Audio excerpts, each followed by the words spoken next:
Hello. Hello, I'm Charlie Brooker and welcome to So Wrong It's Right, a panel show about Britain's favourite subject, failure. We're here to celebrate life's biggest balls-ups, the sort of massive mistakes that end up turning full circle and becoming perverse kinds of triumph. The Germans have a word for this phenomenon, Fullen Circle Perversum Triumphant. Kipling, of course, had a famous quote on how to accept failure with dignity. Shut up and eat a cherry Bakewell.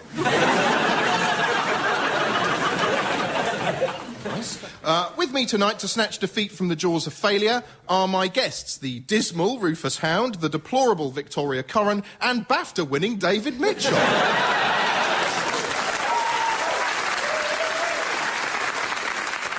I'll be asking them a series of questions about the worst things in the world and awarding a point to whoever I think has given the best answer. So without any further ado, let's take a look at the scores so far. You're currently all lying in third place with 0 points. The stench of defeat is sickening, frankly.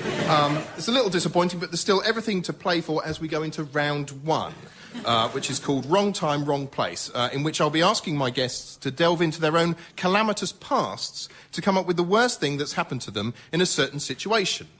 This week's theme is, it's holidays. Victoria, what's the worst thing that's ever happened to you on holiday? I have been on a Club 1830 holiday. I don't put you and the phrase Club 18 to 30 holiday in the same universe. That's very kind of you to say. I did go. You can guess whether I went because I wanted to get laid a lot or I was covering it for the Daily Telegraph. It was one of the two. But I was quite... Surely both. And considering it was for the Daily Telegraph, did they think it was a reenactment of the year 1830? But nobody has any sex on the menu, but they're sort of drinking holidays. It was... Sounds all right. It was just... and nobody's 18 either. It was a sort of concrete box full of vomiting children. And it was... You drank all day. The one thing that freaked me out immediately is at breakfast they gave you this drink called orange. But it wasn't orange juice or orange... It was just a glass of orange. I think it had rum in it. And all day people drank. It was a sort of a sex abstention holiday, because people were just insensible with drink. But the thing that was the weirdest thing that anybody said to me while I was there, and it didn't really depress me at the time, but it does now. There was this chap, I remember, he just left school. It was a celebration holiday. And he said, you know what's great about leaving school is I'm going to get my own place. It's really nice for my dad, because he's worked his whole life, he's brought me up, it's been all responsibility now, you know, he can relax, enjoy, you know, his old age and, you know, look forward to having some grandchildren. And I said, how old's your dad? And he said, he's 32. Did you go on your own or with friends? I took a friend who... We're not really friends anymore. I said, it was really good, I've got this holiday and we're going to get it free with the Daily Telegraph. It was awful. You sit in a room and there's sort of buckets of drink, all different drinks poured in a bucket. And people just, literally just are lying on the floor vomiting. That's the essence of the... Although you could probably get pregnant from the hotel swimming pool. God knows But, I mean, they just drink themselves unconscious and then they get flown home in an air ambulance. It does. It kind of sounds all right. It sounds like some form of treatment. Considering that this is meant to be your worst holiday, you didn't pay for it. How can that possibly be bad? Let's find out from normal, honest-to-goodness people who here would like a free holiday. I rest my case, Charlie Brooker. The thing is, though, if you haven't paid for something, you're never going to appreciate it. That's the trouble.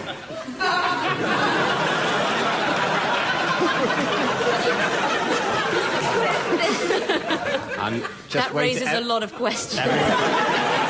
all sorts of things you can conclude. David, what's the worst thing that's ever happened to you on holiday? I've not had very traumatic experiences on holiday, really, but it was sitting in a former church in Swansea that had been converted into a cinema, which was called the 1, 2, 3, because they named their screens 1, 2 and 3, and watching Dumbo. And while it poured with rain outside, and while steam slowly rose from everyone else in the cinema. Probably me as well, but I was blaming them. I think that sounds lovely. That does sound lovely. It's not lovely, there's nothing lovely about it. Paradiso. No, there's nothing lovely about it. The place was incredibly sort of muggy and humid. There was no rake for the seating. I don't know why I'm gesturing, this is a radio programme. But it's like you sort of sit on chairs and on a flat, you know, in a place, once a place of worship. I went on a holiday once which consisted of... It was a 3-day trip to Spain on a car ferry. There and back, and there was no entertainment. No, on a car ferry to Spain? So yes, presumably it took 5 days to get there. It took 3 days. It was a day and a half there and a day and a half back. And but there was a cinema on board, and I think this is the worst cinema. So there was a cinema on board where it was showing Mortal Kombat the movie. Rufus, can you do any worse? No.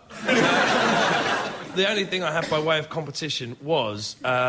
just when I started getting paid work as a stand-up, I was able to use some of that and go on a 2-week holiday to Tunisia with the girl that I hadn't been going out with, then had been going out with, then hadn't been going out with, then was going out with. That's a long way of saying on-off girlfriend. Yeah, but what I'm trying to do is labour the point of how... Very successfully. Thank you very much. Just how on-off it was, because this was meant to be the 2 weeks where finally we put our differences behind us. But what actually happened was, I don't know if anybody's been to Tunisia, but there's not a great deal to do. But outside of the walls of the hotel, the girl I was with was very fair-haired, and that is clearly something of an exotic thrill to the locals. So any time she left, she basically got felt up. And if we were in the souks and things like that, she was just permanently being sort of poured at. So she didn't really feel that that she wanted to leave the hotel. So we basically developed our own brand of all-inclusive Stockholm syndrome, where we were sort of penned in. And rather than this being a uniquely bonding experience that saw the relationship last, it was then she realised she had a totally captive audience to plough over every minute detail about why we'd got together and why we'd broken up and who I'd seen in the mid-time, until it literally got to the point where I said, we can't stay in the hotel anymore. And I told her it was because there had to be more to Tunisia than we were seeing, but it was actually because I genuinely hoped she was going to get abducted.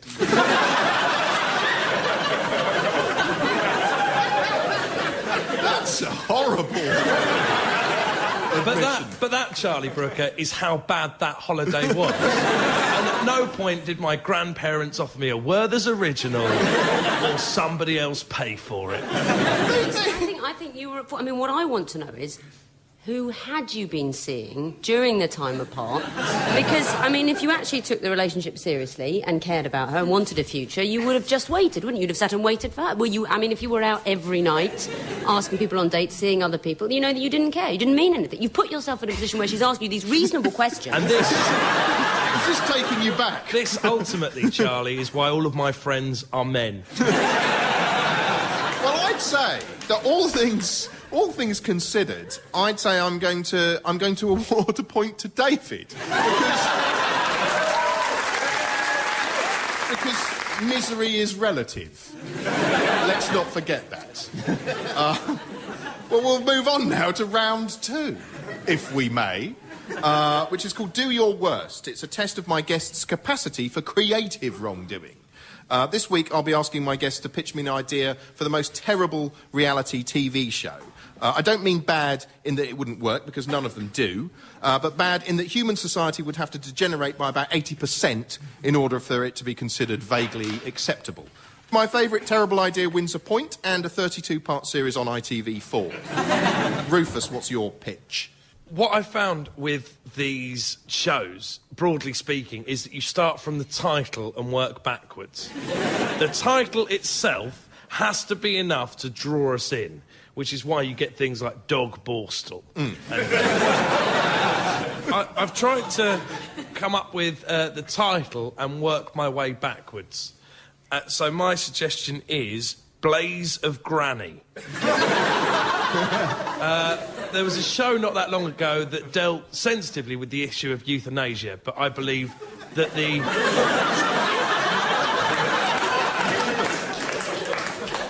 British television public have now had that dealt with sensitively, and they're ready for a slightly more prime-time Saturday night style approach. So, essentially, Vernon Kay... I like it already. Introduces a series of elderly people who have got incurable diseases, and they then pick a way to end their own lives.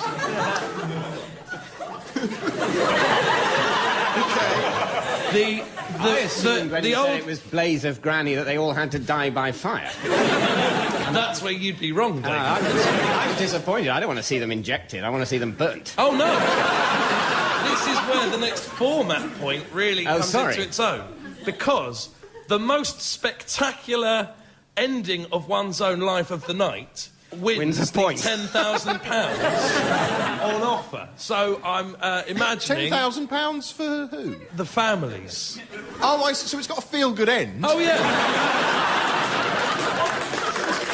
OK. So basically, the families all stood behind Eunice from Rotherham, and Vernon says, "So, Eunice, what's it going to be?" And she says, "Tonight, Vernon, I'm going to be kicked to death by a donkey." Bring out the donkey! Is there going to be a panel of judges like X Factor? No, phone vote. Oh, I see. OK. I was going to say, because it's going to be hard. I'd like to see somebody inhale a drain pipe full of bees. I'd like to see that. You know, Charlie, it's that kind of thinking that could win you £10,000. That's certainly intriguing. It would give it quite a dark twist, because what they always say on the X Factor is I would never have had the confidence to apply to this show, but my family insisted that I did. In my defence, may I just point out how that has clearly captured the public imagination. Looking around this room now, there isn't a man or woman in this room who isn't thinking, how would I go? Thank you very much, Rufus.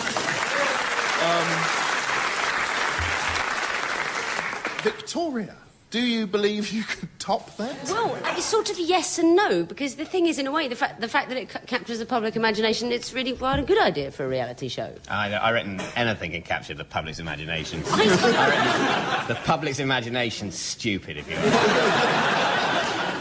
will. Famous people drawn on flannels, they'd watch that. I haven't got nearly such a sort of baroque, thought-out idea. I mean, as you say, it's very difficult to top things that already exist. And I was going to say, I don't know if you know, there is already a reality show called Help Me, Anthea, I'm Infested. Yes. Which is a show in which people that have, you know, beetles or ants or rats, I think, possibly in the house, Anthea Turner goes around and cleans it out. And I was thinking, well, Anthea Turner, unfortunately, her husband has gone bankrupt, so she's obviously going to be available for more work. So I was really just thinking of ideas for her. I haven't got the whole picture. It's just Help Me, Anthea, I've got a verruca. I thought could make a show. But just small things, because, you know, there's a recession, so everything's going to be smaller and more domestic. What, Help Me, Anthea, I've dropped a pen? Help Me, Anthea, I'm 5 minutes late for a meeting. Help Me, Anthea, I'm nearly out of Marmite. I'm worried it's going to run out. And there's just this one piece of toast. But I think... In fact, you wouldn't need to televise it. Just get work for Anthea Turner as a servant. And isn't there a flaw in the plan of Help Me, Anthea, I'm Infested? If you wake up one day and realise you've got rats, and then you phone Anthea Turner, who helps you get rid of those rats, now you've got Anthea Turner. Yeah, and that is worse. What do you have to send after Anthea Turner? A lion. Then you've got lions. You have to get Vernon Kay. But what do you send after Kay? A tiger. Now you make it sound good. My whole point is I'm not going to try and sell you on, and it'll be full of this and that, and that's going to be a bad show. That's it. Help Me, Anthea, I've got a verruca. She turns out, you know, you show her the verruca, you sit and talk about it for half an hour, the show's over. But don't tell me that's not the worst idea. I think this show should be ethically questionable, so she'd have to nibble off the verruca. That's immediate gold. But there are shows that are actually so boring that what they are is just footage of things that would happen anyway. And I don't mean the football.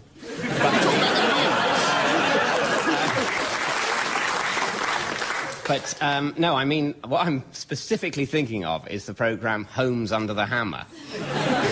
Two people say, what we're going to do is we're going to look at some houses that are going to be sold at auction as opposed to by the conventional method, and look at the house and say, yeah, well, obviously it needs a bit of work, but they might get it at a bargain price because it's being auctioned rather than being sold by the conventional method. And then we'll go to the auction and see what it fetches, which is a little bit more than they reckoned usually, but less than if they'd been selling it by the conventional method. And then we interview the person who bought it, and they say, no, we're quite pleased we got it for less because we went to auction. It wasn't sold by the conventional method. And so we're hoping to do it up and then sell it probably actually by the conventional method. Now, that's all things that are just happening anyway, and they've just chosen to film. And you don't even need to involve Anthea or a Veruca at all. It's just, you know, you might say, just find someone on the street, say, what are you doing? You're going to work. OK, it's people going to work. Where do you work? Well, I work in an office. OK, do you usually take this route? Yes, I'm just about to get on the bus. Following them on the bus. So you're annoyed by the idea of documentaries? I'm not annoyed by the idea of all documentaries. That's a bloody good point. But you're just saying... What you've said is you're annoyed that they didn't meddle enough in the process of the auction. No, and... I'm not annoyed. What did you want them to do? I'm not annoyed that they didn't meddle enough. I suppose what I'm annoyed by is their choice of subject. You know, rather than the documentary about the bloke that walked between the two twin towers in New York, it's quite an interesting thing to do. Selling a house at auction rather than by the conventional method. But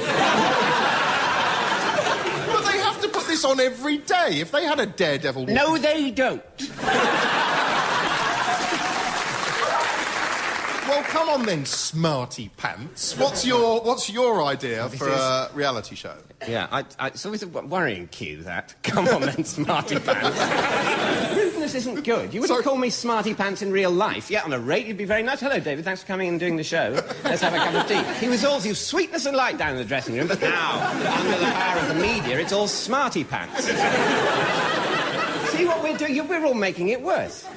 So, my idea for a show is where somebody has to lose their entire circle of friends through rudeness and unpleasantness and being as cutting as possible, so that those people are so offended they refuse to speak to them anymore. And when they have lost their last friend, a bit like Brewster's Millions, when instead of losing their money, they're losing their friends, when they have lost their last friend, they're utterly cut off and alone as the biggest arsehole who ever lived, then they get introduced to a whole new circle of more glamorous friends. They get a pot of money and are allowed to live in a yacht and are presented to the country as a success story. This is how you succeed. You are horrible to everyone and cutting and rude, and they give you a nice sandwich and you go, oh, I can't believe you made me a sandwich.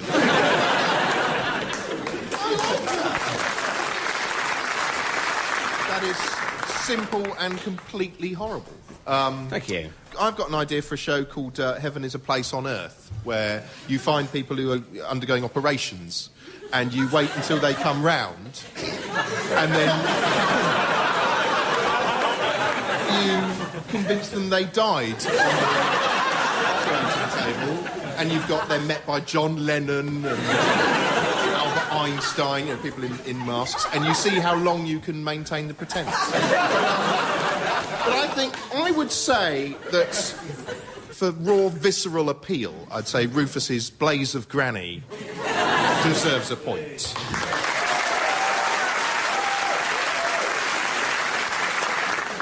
This next round is called This Putrid Modern Hell. I'll be asking each of my guests to nominate the modern misery that most gets on their wick. By modern, I mean any annoyance from the rise of Jeremy Spake onwards.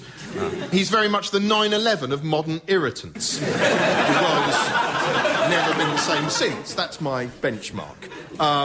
As ever, my favourite answer wins a point. So, David, these days, what annoys you? I am definitely annoyed by people who keep telling me what an opportunity the internet is. People saying that the internet is exciting, it's an opportunity, you can get your stuff, by which I think they mean jokes, to lots of different people in different ways, and just generally explore this fantastic world that doesn't exist, like some kind of entrepreneur. And I don't want to be an entrepreneur. I want to make comedy shows in a system that already exists, please. I want everyone to have to watch BBC One or BBC Two or ITV, and for me to be on one of those. I don't want to be on them now that hardly anyone watches them, because they can watch anything or stay at home on their computer looking at cats on skateboards. So the internet? No, not the internet in itself. People evangelise. There are lots of good things on the internet. You can find out when trains are leaving. It's sort of mainly what it's for, I think. Isn't progress terrible? That is what David's saying, isn't it? Yeah. No, I'm not. Look, I'm not saying... Change is bad. I'm not saying all change is bad. I'm not saying don't cure cancer. You're just afraid. You're I'm scared of the internet. I'm scared of the future. I'm scared of the past. I'm nervous at the moment. Well, OK, so basically what you don't like about modern life is the moment. You don't like anything before or after. No, now. I'm not. That was just a sort of general remark. I'm not nominating everything. That's the thing that annoys me. Fair enough. Rufus. I'm a stand-up comedian, Charlie Brooker, and as such, I do quite a lot of driving. So I would like to nominate the inadherence to the basic 3-lane motorway principle. Right, clearly, this interests me. I don't drive a car, and my whole life people have been banging on about people hogging the middle lane. Why are they in the middle lane hoggers, middle lane hoggers? I've never met one. They must exist. And I swear, if I ever learn to drive, I'm going to be one of them. I don't even understand how the motorway works. I can't drive either. The problem is, Charlie, nobody else seems to. But how does it work? Right, you've got your 3 lanes. Yeah. Now, You're supposed to just stay in the middle one, right? Do you want to be in my pilot for Blaze of Granny? Basically, if you think that the motorway should only be 1 lane, that is the correct way of thinking about it, and that is the lane on the left. So everybody drives in the lane on the left. That's the slow lane. No, it's not the slow lane! It is, It's not the slow lane! This is the problem! People think, oh, it's the slow lane. I don't want to be going very slow. and that's not right. Victoria. This is what I hate. Public information adverts that show me something revolting in order to scare me out of doing something that I don't do. My particular least favourite at the moment is that one you see in the cinema where the man pulls the rat out of his mouth. Have you seen that? He sort of belches up a rat. It's disgusting. And it's to tell you, don't buy illegal drugs on the internet or by mail order. And the voiceover says the drugs bought on the internet could contain rat poison. First of all, rat poison is not the same as a rat. The pill doesn't contain a rat. That's the first thing. Second, I don't buy illegal drugs on the internet. I never have. I never will. I'm never going to. Why? I'm sitting there. I'm quite happy. I've got my Revels. I'm pleased. I've just had it's the orange one. I like that one, so it's good news. Now I've got to see a man vomiting up a rat. There's another one. Speaking of driving, seatbelts. I always wear a seatbelt. I always wear one. I switch on the television. Do you not wear a seatbelt? Maybe you'd like to watch a man's pancreas exploding. This is a situation. I don't do these things. I'm being showed something revolting. I'm being punished for something I haven't done. I don't like it.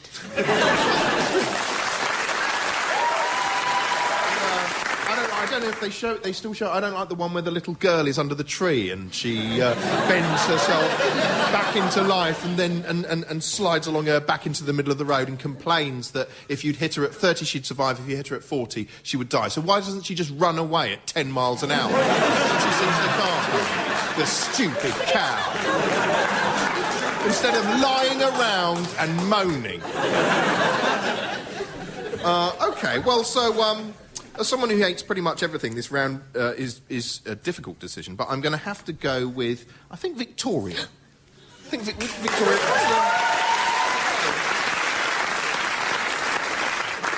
On to the final round, random wrongness, which is a quick-fire round testing my guests' capacity for spontaneous error. As always, the wrongest answer to each question wins a point. Time starts now. What's the worst opening line to a sci-fi novel? I've got one. Zafrak stood on the bridge, the plasma from the landing gear still fizzing around the ship. So, he thought to himself, this is Croydon. Pretty bad. It's, I had a semicolon. That's 3 lines all staggeringly ill-punctuated. I haven't ever read a science fiction novel. Hence the fact that it's a bad first sentence, I suppose. Thank you so much. To me, you know, they've lost me once the bad line is on the cover, genre sci-fi. I've never looked beyond that. I don't even know. Smeg, said Rimmer. That is my guess. And how... 1984. Sci-fi. I haven't read it anyway, but it's sci-fi? That's not really sci-fi. There aren't any space aliens in it. There aren't any I have aliens. read it. No space aliens. Like, any minute now, the aliens are going to land. No. It's just moaning about the Earth. And, you know, it turned out it wasn't that bad at all. It was right. I was living in 1984. It's fine. Had an irritating afternoon in a cinema, I remember. Well, I think that's a point to Rufus. What's the worst thing you've ever paid money for? I've got one. It's those cash machines where they charge you £1.50. I think now £1.99. I can't do it. I can't do it. I'm spending I'm getting nothing except my own money, but less of my own money than I'm spending. So I would have to be worse than a senior banker at business to think that was good. And also, they're worse cash machines than the ones. They're not even in a proper wall, usually. They're like a sort of little object in a horrible newsagent. So that sort of thing. So it's not even the infrastructure. There isn't the brick. It's not in the side of a bank. This is... You know. You're paying for the convenience of having money magically placed into your hand by a robot. Don't try and make it sound exciting. Is that the beginning of your sci-fi novel? The magic robot put money in my hand. Then I had to have sex with the magic robot. Because this is a horrible future where robots pay humans for sex.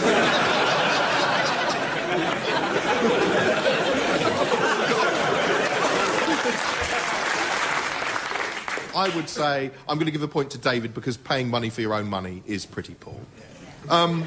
What's the worst thing you could say to someone on meeting them at a party? I want a baby. That does depend on the party, really. No, really, I've tried it in a lot of different parties. It's never... I'm going to give you a point. Oh, thank you. What's the worst advertising slogan for a fast food restaurant? Eat fast, die young.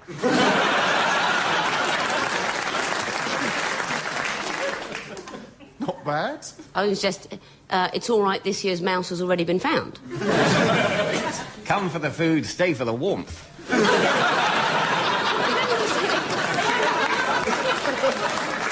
I think sometimes the names are bad when you get those knockoff KFC places. I remember seeing one that was called Memorable Fried Chicken. Really?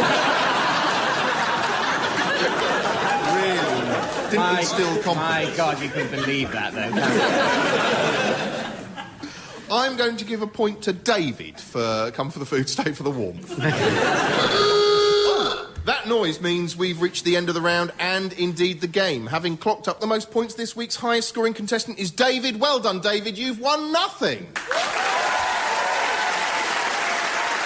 Thanks to all my guests, David Mitchell, Victoria Corrin and Rufus Hound. I've been Charlie Brooker. Now go away.